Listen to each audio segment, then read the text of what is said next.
Welcome back to another episode of the Beyond the Arc podcast. Today's episode, we're just going to be kind of talking about each and every NBA team, kind of going through, talking about possible prospects for them to go after in this year's draft, as well as I kind of want to talk a little bit about just the upside for every NBA team.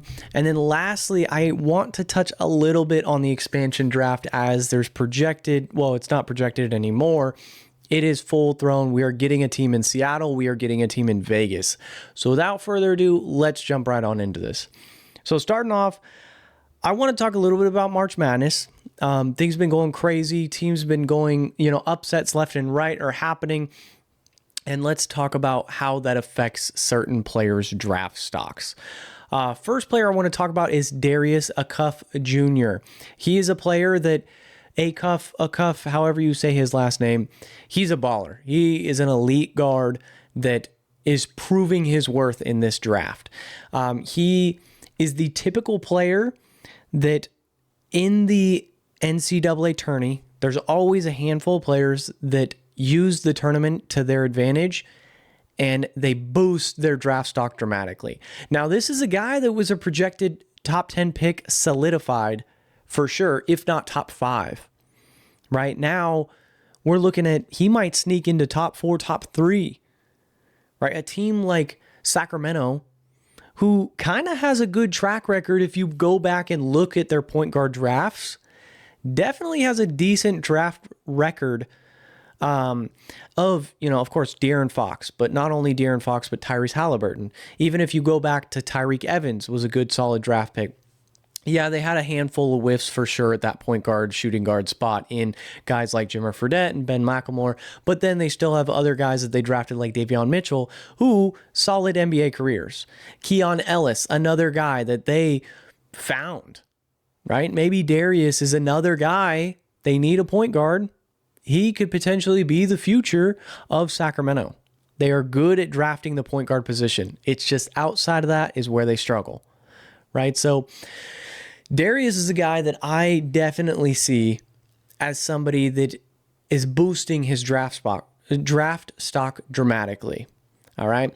Another player I want to talk about, of course, AJ Debonsa did his thing in the tourney, didn't turn it into a win. I don't think it's going to affect his draft stock, though. He's going to be either 1 or 2.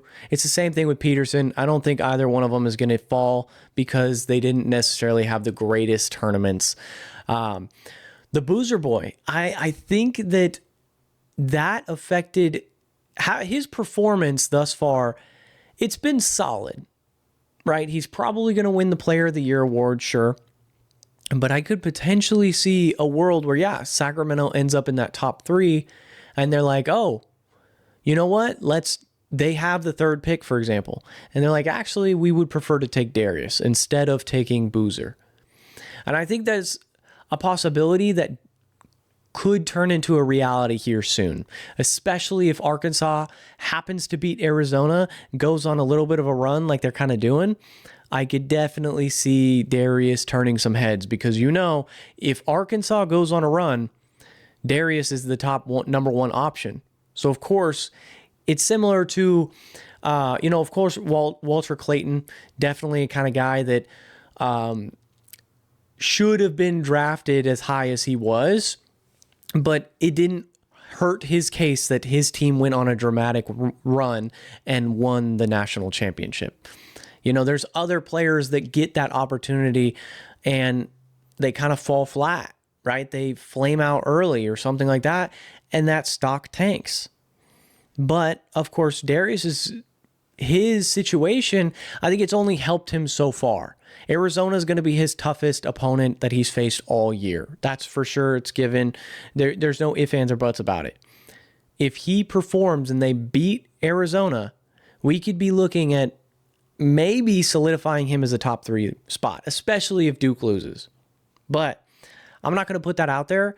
I have Arizona winning, and I've got Duke winning this next game as well. I have Arizona winning the tournament all in all. I have Arizona-Houston. Speaking of Houston, they finally got, every year it seemed like Houston was always that team that could flame out early, right? Because they are somebody that has relied heavily on the defensive mark. They are somebody that they've always relied so heavy on defense and not focused enough on the offensive side. So they've kind of flamed out because they've ran into a team that they need to score against that they can't score against. But this year changed everything. They're a 2 seed. They got their guard in Kingston Flemings. And not only Kingston Flemings, I think Emmanuel Sharp could be a potential like late first, early second round pick of a guy who is a veteran per se, because he's a senior. He's been with Houston for 4 years now. He's the kind of guy who has a lot of experience in the tournament too, that could help propel his numbers to propel his projection in the future. I was watching him. He does look like a bit of an NBA player, a bit of a backup shooting guard, if you will. But yeah, I think that Houston is a dangerous team. That's why I have them going to the finals. But of course, Kingston Flemings is the reason I have them going to the finals, because his offensive capabilities that guy has proven this year alone, and him also relying on his teammates. I really like that, because it's not only him, but it's also his teammates getting involved. And by him being that number one explosive option, it only opens up the floor for his teammates, right? I really like that overall.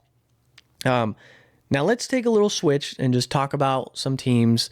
Of course, Sacramento keeps winning games.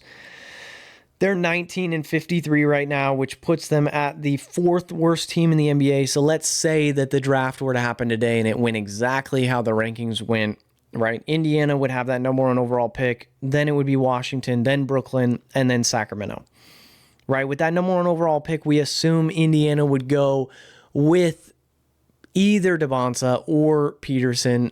Me personally, I've been a Peterson guy this entire year, but I'm starting to switch things up, right? I think Peterson is elite, and I hope that the whole load management thing doesn't carry over to the NBA. But it worries me. And whenever there's drama around a player in college, similar to like James Wiseman, didn't play basketball in his college. Now, I understand that his was during the COVID times and all that, but he was drafted very high, and there was very little tape on him, right? 2 totally different circumstances. I'm just trying to kind of give a comparison, if you will. 2 highly drafted prospects and 2 players that there's not a ton of film. There is film on Darren Peterson, don't get me wrong. But I don't like the idea of a college kid who is still growing and developing saying, hey, coach, sub me out. I'm not playing. I don't like that if I'm an NBA organization, right? It's similar to the Ace Bailey drama that happened where Ace Bailey didn't want to go and play at certain places. Okay, fine. I'm not going to draft you then. But a guy like AJ Debonsa coming out and saying all the right things. He's saying, look, I chose BYU, and I wouldn't change anything about this. They were the right program for me. It wasn't about the money. It was about developing my game. And I genuinely believe him when I hear him talk. So if I'm Indiana, I'm heavily considering drafting AJ. I think that you put both of them in workouts. You just see which one you end up liking better. I can picture Darren Peterson in a Pacers jersey. But Debonsa, I think, is a solid option as well. All right, I want to switch gears here a little bit, talk about the top of the NBA. Talk about some teams that are a bit surprising and also just where they can go. So let's start off with probably the most surprising team, in my opinion, of this NBA season. I think it's got to be the Los Angeles Lakers because, yeah, they just lost last night, but they're a team that won 9 straight. They're a team that's putting it together at the right time. They're the 3rd seed in the West, which means they would play Minnesota. And I think they match up pretty darn well against Minnesota. Right? And you could say the same thing the other way around. I think Minnesota matches up very well against them. I don't think this would be like a 4-0 sweep. This is going to go 6, maybe 7.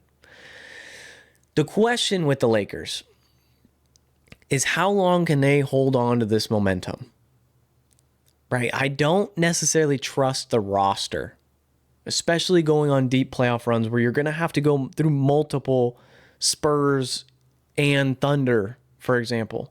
You're going to have to go through Denver and somebody else, right? Like I don't know if they're built for the playoffs. And like I'm saying right now, their first round matchup would be against the Timberwolves. And I'm saying that would go 6 or 7. Now, can they do that in the next round, in the next round, in the next round? I don't know if the Lakers are necessarily built for that. I don't love the roster construction. I haven't loved the roster construction for years, even before Luka got there. Now, what I will say is they are playing a lot better. They really are. And they're a team that can put together a run for sure, especially since this might be one of LeBron's last hurrahs. But right now, right, Jared Vanderbilt, you got role players in DeAndre Ayton, Jared Vanderbilt, Jake LaRavia, Maxi Kleber. There's names here for sure.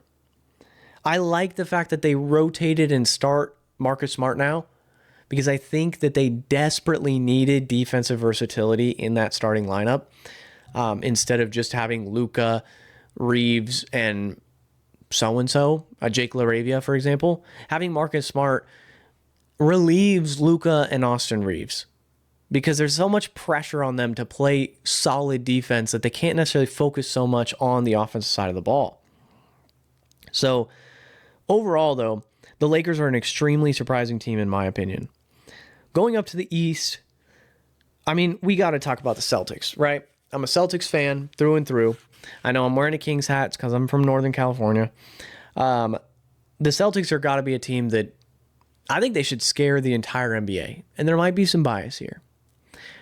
But Jason Tatum is looking really solid coming back. And they're easing him in. And he doesn't need to have the ball every possession. Every single game I watch, he looks like he's getting back to it. It's a slow process, but it's like yeast rising in that bread. Like it's coming and it's going to be huge. And you can just feel that he might have come back at the right time.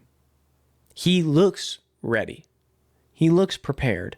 First round matchup would be against, right now, it would be like Philly, which Philly's a scary first round, for sure. Philly is a team that on any given night can beat any given team. They, especially since they'll have Paul George back, right? Maxi's going to be healthy. Embiid's going to be close to 80, 90%. They're a scary looking team. But the Celtics have always kind of had the Sixers number. I think that the Celtics have everything they need to stop the Sixers. Now, rookie VJ Edgecombe might have something to say about it. He's in a bit of a rookie slump, but I think he'll propel out of that. But yeah, Boston can kind of ease Tatum back in there, right? Rely heavily on Jaylen Brown, on Derek White, on Peyton Pritchard, on Nikola Vucevic to really get you through this round, and then maybe he'll be pretty darn close to 80, 90, 100% in that next round when they're going to have to take on a Knicks or they're going to have to take on a Cavs or somebody like that. Right. Of course, there's still a whole lot of basketball left to play before the playoffs even start. Right. The Celtics have 71 games under the belt. Oh, wow. We're not too far off the playoffs. Holy cow. Seemed a lot farther out than I thought. Yeah, 71. Wow. But yeah, I mean, their biggest competition is definitely going to be two teams in the East. Three. I think you say three. Detroit, New York, and Cleveland. Cleveland, I think they're piecing things together. Cleveland is a scary team. I think I'd rather face the Knicks than I'd rather face the Cavs, because it feels like the Knicks are they're on a 6-game win streak, but how do I put this? I think there's more danger in Cleveland than there is in New York. Whereas I'm scared about Jalen Brunson for the Knicks. But when you're the Cavs, I'm scared about Donovan Mitchell. I'm scared about James Harden. I'm scared about Evan Mobley. Like, Cat is really good for the Knicks. Don't get me wrong. I'm just not scared of him. Right? He doesn't strike fear in me. if I'm the Celtics and I have to play against them. Right? Yeah, they knocked the Celtics out last year, but overall, like, I don't think there's a lot of fear. Yes, I still think it'll go 5 or 6 games, but I think that the Celtics would handle the Knicks. The Pistons, though, the Pistons are a tough team. I still think that they're kind of a piece away. It really feels like that when you watch them. Feels like they need another shooter on the court, and not shooters like Duncan Robinson or Kevin Huerter. Shooters that can actually play a little bit of defense, like a Dorian Finney-Smith. Yeah, he's shooting 30%, sure, whatever, right? But he's a shooter. He's a 3-and-D guy, a Trevor Ariza-esque, a Robert Covington-esque, 3-and-D kind of wing, right? That's why I said, like, Trey Murphy, Herb Jones would have been perfect for the Pistons.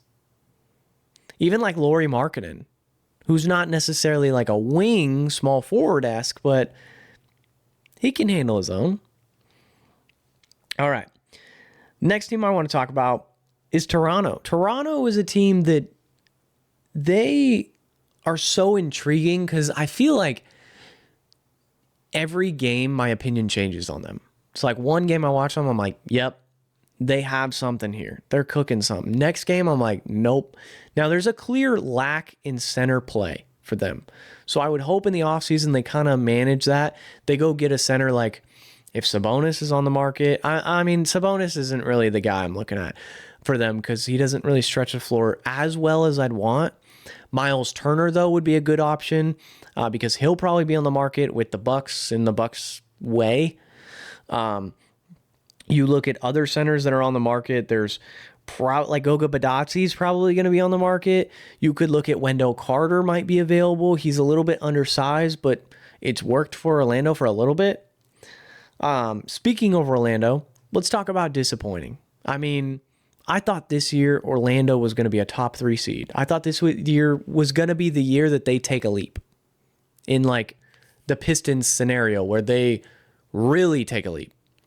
They're a team, though, I'm just not loving the fit. Like Paolo, I think he's elite. I think he's got it, right?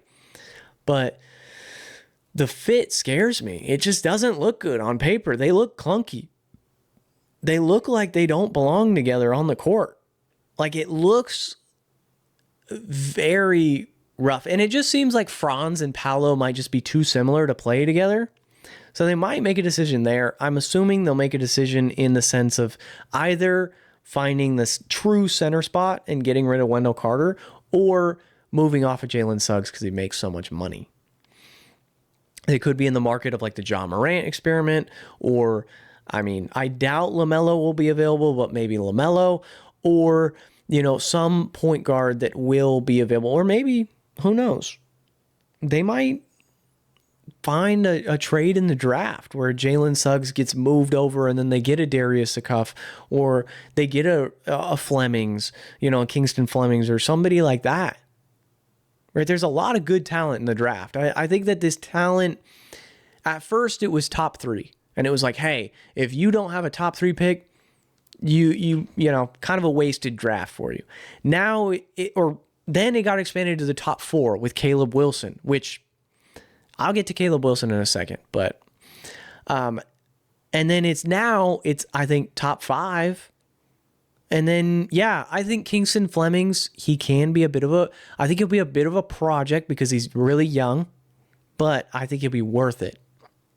So I think if you're a team like the Clippers and he falls to you, or if you're a team like,